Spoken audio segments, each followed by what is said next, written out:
There's no other way to make a delicious applesauce but with this Rosemary Honey Applesauce recipe. Make it with us and discover just how easy and quick it is to make.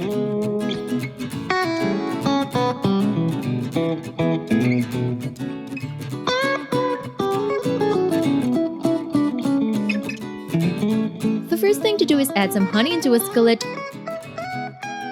followed by finely diced apples into lemon juice. Mix the coat and sauté over medium heat until slightly softened. Cover and let it cook until the apples are soft enough to be mashed.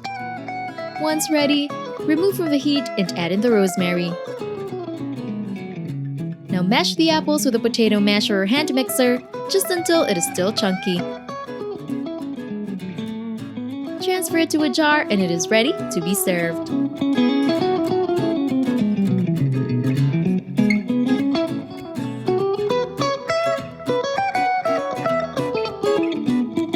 Don't forget to hit like, subscribe, and turn on that notification bell to catch more easy and tasty dishes to try at home.